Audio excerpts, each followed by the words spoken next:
Back on the RJ Young Show, Mayberry on the ones and twos.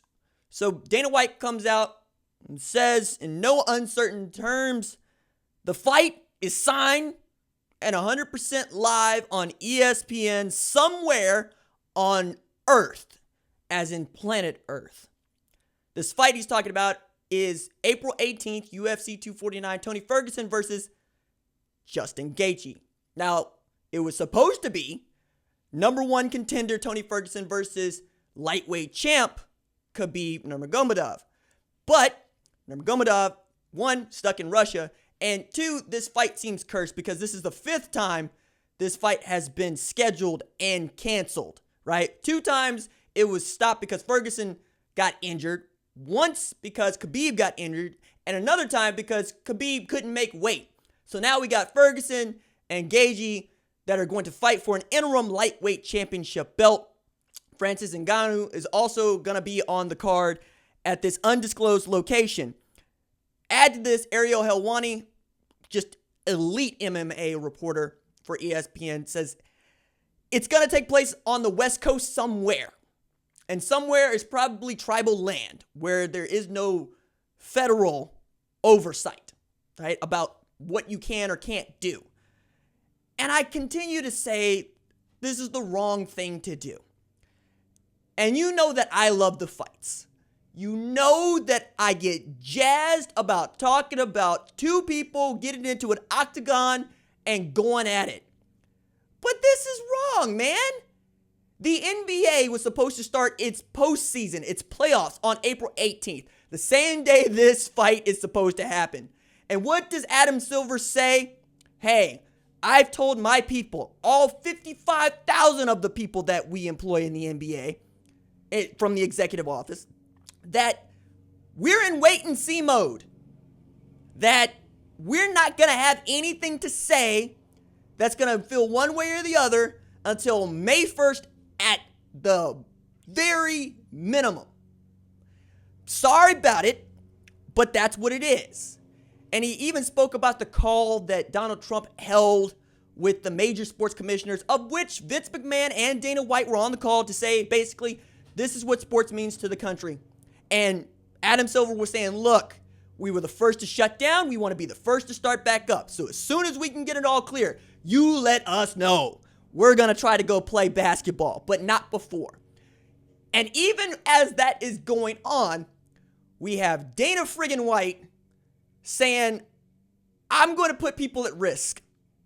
I'm going to put the fighters at risk. I'm going to put the trainers at risk. I'm going to put the people working the broadcast at risk so that I can put on a fight.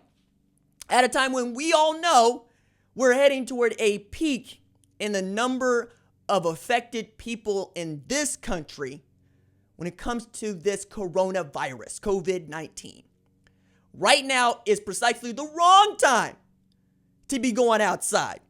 Right now is precisely the wrong time to be staging fights. Right now is precisely the wrong time to have 2 men, women sweating over each other because we know that this is how the damn thing spreads. What are you doing? This is not what you're supposed to do as a leader in this country. Set the example. Stay at home. Keep re-airing past fights. It has been an absolute vault display of great fights from ESPN of the UFC right now. I've seen more Conor McGregor this week than we've seen in the last 3 years. Why is it this? You know, I mean, one of the things that I found interesting, right, this shout out to Mayberry on this, is Anthony Smith had his house broke into in Nebraska. And he fought a dude that was about 30 pounds lighter than him. And he says, look, there's no reason that a man that was that size should have been able to keep up with me.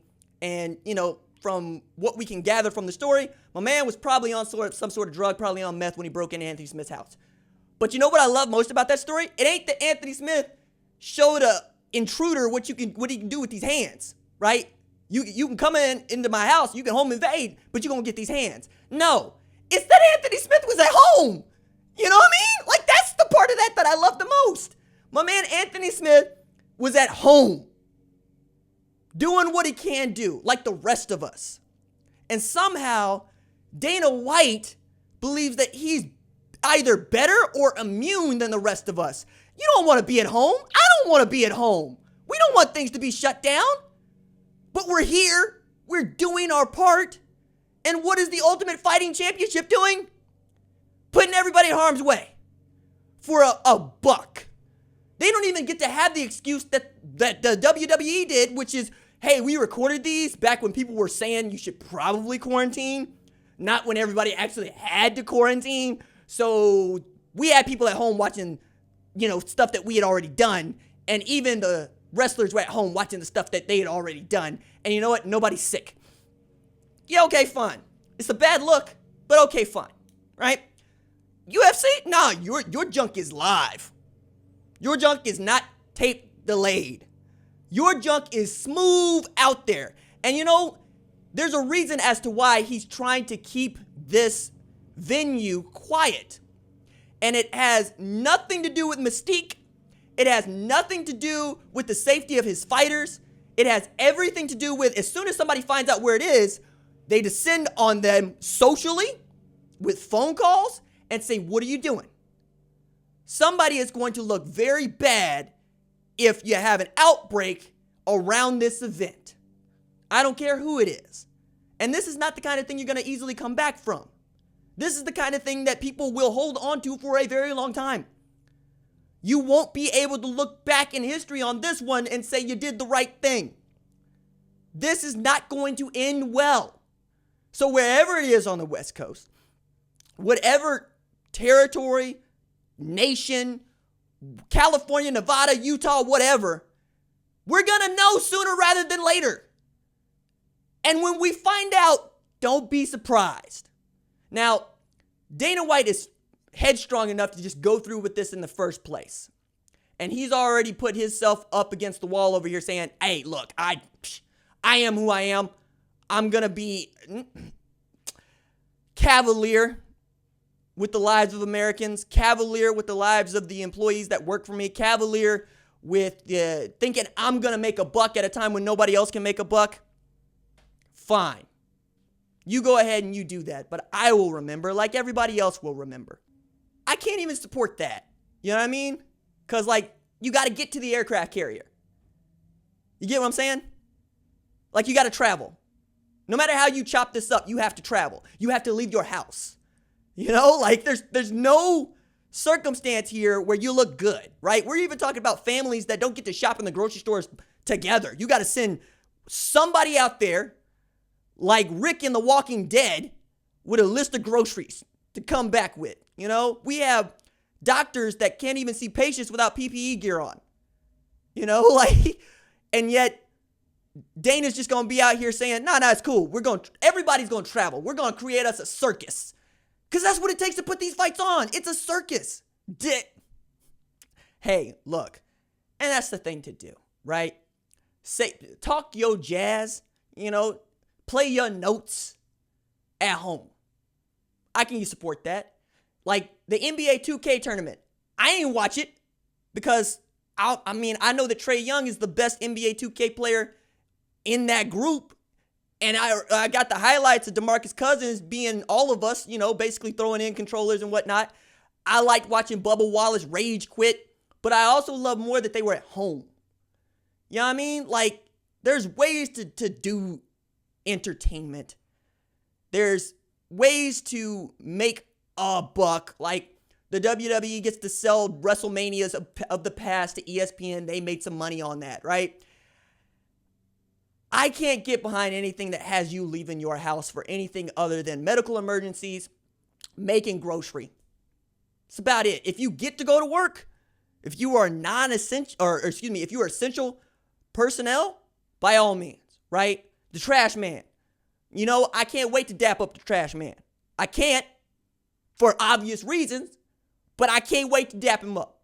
You know what I mean? I had some leftover beer at the house. I put it out on the curb with a note because that's all I can do, right? Just disinfect it. You know what I mean? That's about it.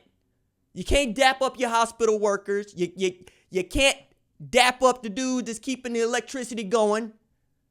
And you know what Dana White could do? He could do all of that. He could make sure that all those people are taken care of. You can use this time for goodwill. You know, come up with some ways to try to employ people from home or to make sure that the people at home still have jobs to go back to. Like, that's going to be a big deal. You know how happy people are going to be to just go to work?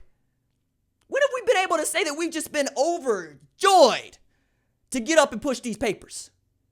You know, to move these TPS reports, to go see Karen in the cubicle as she just talks your ear off about her pet parakeet.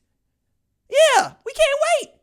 You know, we already plotting on how, hey, look, when they tell us we can go outside, I'm not coming home for a full month. You know, because that's where we at right now. So the idea that Dana White is just going to flaunt this and do this, I can't support it, man. And I hate that I can't support it because I really want to be able to get behind people doing the right thing. It doesn't feel good to be reasonable when it's fashionable to be unreasonable. Like many of y'all with children.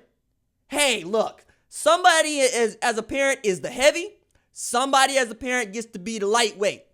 The lightweight gets to take people out for ice cream after the heavyweight to come down on them going, no, you're going to clean this room through your tears.